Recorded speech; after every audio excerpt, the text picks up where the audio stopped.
বাংলাদেশের একমাত্র প্রবাল দ্বীপ সেন্ট মার্টিনকে কেন্দ্র করে বর্তমানে সামাজিক যোগাযোগ মাধ্যমে ব্যাপক অপপ্রচার ও গুজব ছড়ানো হচ্ছে।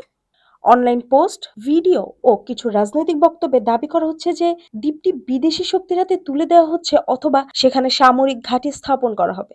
সম্প্রতি পরিবেশ ও জীববৈচিত্র্য রক্ষায় পর্যটন সীমিত করার সরকারি সিদ্ধান্ত এই গুজবকে আরো উস্কে দিয়েছে। ফলে সাধারণ মানুষের মধ্যে অযথা উদ্বেগ তৈরি হয়েছে। বাস্তবে সেন্ট মার্টিন বাংলাদেশের অবিচ্ছেদ্য অংশ। দ্বীপের নিরাপত্তা ও সার্বভৌমত্ব রক্ষায় বাংলাদেশ নৌবাহিনী সংশ্লিষ্ট বাহিনীগুলো নিয়মিত দায়িত্ব পালন করছে। সরেজমিনে পরিদর্শনে বিদেশি সেনা বা সামরিক ঘাঁটির কোনো অস্তিত্ব পাওয়া যায়নি। নৌবাহিনীর উপস্থিতি সম্পূর্ণ স্বাভাবিক ও রাষ্ট্রীয় দায়িত্বের অংশ। ২০২৫ সালের মাঝামাঝি সময় থেকে ফেসবুক ও ইউটিউবে পুরনো নৌ-মহড়ার ছবি ও ভিডিও ব্যবহার করে বিভ্রান্তিকর প্রচারণা চালানো হচ্ছে। রাতের আলো বা আগুনের দৃশ্য দেখিয়ে সেগুলোকে সামরিক তৎপরতা হিসেবে উপস্থাপন করা হয়। যদিও এগুলো বাস্তবে পুরনো বা ভিন্ন প্রেক্ষাপটের, কিছু রাজনৈতিক বক্তব্য এই অপপ্রচারে ভূমিকা রেখেছে। তবে সংশ্লিষ্ট কর্তৃপক্ষ এসব দাবিকে সম্পূর্ণ বানোয়াট বলে প্রত্যাখ্যান করেছে। সরেজমিনে দেখা গেছে সেন্ট মার্টিনের জনজীবন স্বাভাবিক ও কর্মচঞ্চল। ভোর থেকেই জেলেরা মাছ ধরতে সমুদ্রে যান, কৃষিকাজ, শুটকি শুকানো, দোকানপাট ও হোটেল রেস্টুরেন্টের নিয়মিত ব্যস্ততা দেখা যায়। পর্যটন মৌসুমে জানুয়ারি মাসে প্রতিদিন গড়ে প্রায় ২,০০০ পর্যটক দ্বীপে আসছেন এবং নির্ধারিত সময়ের মধ্যে ফিরে যাচ্ছেন। ফলে স্থানীয় অর্থনীতি সচল রয়েছে।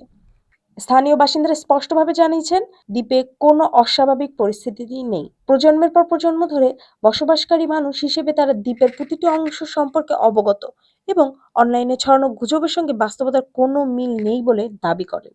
পর্যটন নিয়ন্ত্রণের মূল কারণ হলো পরিবেশ ও জীববৈচিত্র্য রক্ষা। মাত্র ৮ বর্গ কিলোমিটার আয়তনের এই সংবেদনশীল দ্বীপ অতিরিক্ত পর্যটন, প্লাস্টিক দূষণ, প্রবল সংগ্রহ এবং আলো শব্দ দূষণের কারণে মারাত্মক ঝুঁকিতে পড়েছিল। তাই ২০২৪ সালের অক্টোবর থেকে পরিবেশ বান্ধব পর্যটন নীতি কার্যকর করা হয় এবং ২০২৫ সালের নভেম্বরে নিয়ন্ত্রিত পর্যটন পুনরায় চালু করা হয়।